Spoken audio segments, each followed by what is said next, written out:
pour le premier exercice, c'est de jour 5. On doit coder un algorithme qui prend une liste d'entiers et qui me fait la moyenne de cette liste d'entiers. Donc on n'a pas le droit d'utiliser la fonction somme qui permet en fait de faire la somme de tous les entiers d'un tableau. Donc ce serait beaucoup trop facile. On n'a pas non plus le droit d'utiliser la fonction len qui permet de trouver la taille d'un tableau. Parce que le but de l'exercice, c'est de s'exercer à utiliser la boucle for en Python. Donc, j'ai pas le droit d'utiliser ces deux fonctions-là. Il me faut quoi? Il me faut la somme. Je dois faire la somme et connaître le nombre d'éléments de ma liste. Donc, je vais créer une variable somme que je vais mettre à 0 et une variable nb éléments. C'est le nombre d'éléments de ma liste. Je vais la mettre à 0 aussi. Ok, donc là, maintenant, je vais faire ma boucle sur ma liste de tableaux. Donc, for... Je vais l'appeler 8 in student 8. Et là, je mets mes conditions. Sum plus égale 8. Donc, je fais la somme de tous les éléments de ma liste. Et à chaque fois que j'ai un élément, je dois incrémenter nombre d'éléments. nb élément plus égale 1. J'ai la somme de tous les éléments de ma liste et j'ai le nombre d'éléments de ma liste. Il me suffit maintenant de calculer la moyenne. Donc, je vais dire print. Donc, la moyenne est. Et là, je fais somme sur nb éléments. On va tester. 100, 200 et 300. La moyenne, c'est bien 200. Donc, parce que 100 plus 200 plus 300, ça fait 600. Et 600 divisé par le nombre d'éléments, ça fait bien 200. Donc, ça fonctionne. Donc, je sais maintenant comment utiliser la boucle for en Python.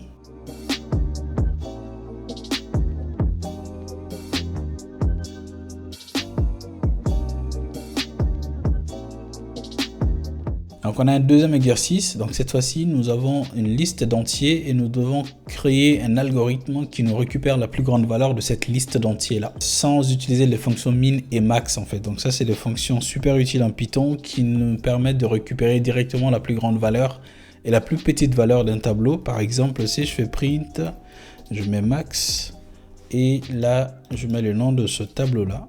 Ici ça doit m'afficher la plus grande valeur de ce tableau.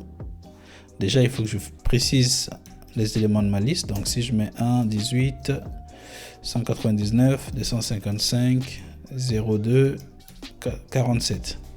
Là, tu vois que ça me met tout de suite la plus grande valeur et ça me dit que c'est bien 255. De la même manière, j'ai la fonction min qui me permet de récupérer la plus petite valeur d'un tableau. Liste d'entiers. Je ne sais pas si ça fonctionne avec les chaînes de caractères. Il faudrait que je teste. Donc là, 14... 158, 25 et 2. Et là, ça me met bien le min ici, c'est 2. Mais pour mon exercice, bien sûr, je n'ai pas le droit d'utiliser ça. Donc ici, on a récupéré déjà la liste. On a converti cette liste en une liste d'entiers et je dois trouver le max. Donc je vais créer une variable que je vais appeler max dans laquelle je vais mettre 0 pour le début. Donc, et après je fais une boucle sur ma liste de score. Donc je fais for score in student score et je fais une boucle if score est supérieur ou égal, non strictement supérieur, parce que si c'est égal ça ne sert à rien de changer la valeur. Donc si score est strictement supérieur à max, max reçoit la valeur de score. Maintenant, je vais afficher mon résultat. Donc, print le max de la liste. Je vais l'appeler est 2 points. Et là, je mets max. On va essayer. 1, 2, 3, 4, 5, 6, 78 et 10. Le max, c'est bien 78. Donc là, on doit créer un algo qui fait la somme de tous les entiers pairs qui sont entre 1 et 100.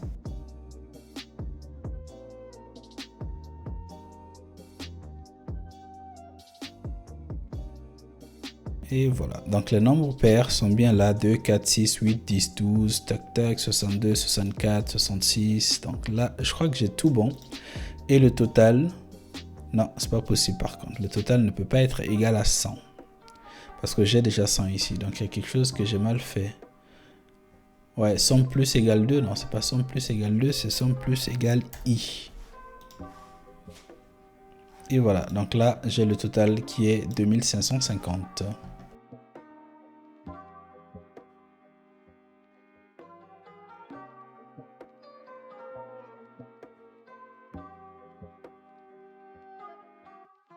Donc là, c'est le dernier projet, le générateur de mot de passe. Donc là, j'ai une liste de lettres de A à Z, minuscules et majuscules. J'ai une liste de nombres de 0 à 9 et j'ai une liste de symboles. On demande à l'utilisateur combien de lettres il veut.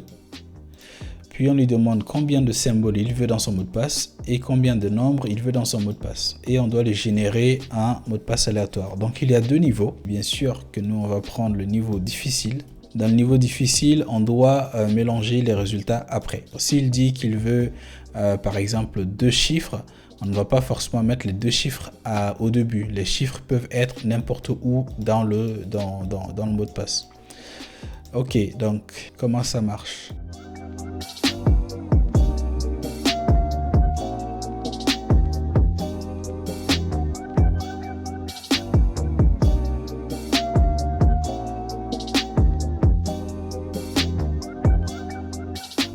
Voici ce que j'ai fait. Donc c'est juste 3 petites boucles. Donc je vais t'expliquer comment j'ai fait pour les lettres et après pour les autres c'est exactement la même chose. Pour les lettres, je fais une boucle allant de 0 au nombre de lettres que la personne veut avoir dans son mot de passe. Et donc pour chaque tour de boucle, je génère un entier aléatoire entre 0 et la taille de mon tableau qui contient les lettres ici. Donc je génère un nombre aléatoire qui va de cette position là à cette position là. Et une fois que j'ai mon nombre aléatoire, il me suffit de choisir le caractère qui est à cette position-là dans mon tableau. Donc si par exemple j'ai choisi, mon nombre aléatoire m'a rapporté 5, ben ici je vais prendre 0, 1, 2, 3, 4 et 5. Je vais prendre le caractère F ici. D'accord? Donc je choisis le caractère F, c'est ça que tu vois ici, Selected Char. Donc ça c'est ça. Et après j'ajoute juste ce caractère-là à mon tableau password. Donc le tableau password, c'est un tableau vide que j'ai créé ici et après grâce à mes boucles je vais alimenter ce tableau là. Donc ça c'est pour le caractère et je fais la même chose pour les symboles, donc c'est la même chose. Et après ce qu'ils veulent c'est que je mélange le résultat. Donc je sais pas, je crois que c'est shuffle list en Python, c'est exactement ce que je veux faire pour mélanger le truc. J'ai une liste ici, donc pour mélanger cette liste là, il me suffit de faire random.shuffle et je lui passe la liste en paramètres. Ok, c'est ce qu'il voulait que je fasse ici. Donc ici, je fais random.shuffle et je lui passe ma liste password en paramètres. Là, ça va mélanger tous les trucs. Et après, j'affiche mon password ici. Here is your password. Donc on va tester. How many letters would you like in your password? Je vais dire que je veux 8 lettres dans mon mot de passe. Combien de symboles? J'en veux 2. Et combien de lettres? J'en veux 2 aussi. Et ça me met mon mot de passe comme ça. Ben, ça fonctionne, mais c'est pas comme ça qu'ils veulent que je le mette. Hein. Il faut que j'écrive un string, pas un tableau comme ça. Est-ce qu'il y a ça dans Python? Python list to string.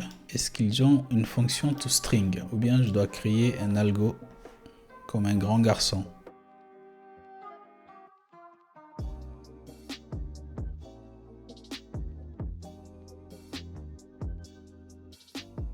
Donc j'ai appris quelque chose de nouveau aujourd'hui. Donc cette fois-ci, ça doit me donner ce que je veux. Combien de lettres je veux? J'en veux toujours 8. Combien de symboles? 2. Et combien de nombres? Je veux 2 nombres. Et ça me met bien les trucs comme ça, exactement ce qu'on me demande. Donc ça fonctionne. On va faire un autre test. Combien de lettres je veux? J'en veux 10. Combien de symboles? 5. Et combien de nombres? 6. Et voilà, donc là tu te retrouves avec un mot de passe qui est très difficilement piratable. Bon, il est 9h09. Il est temps de faire du télétravail.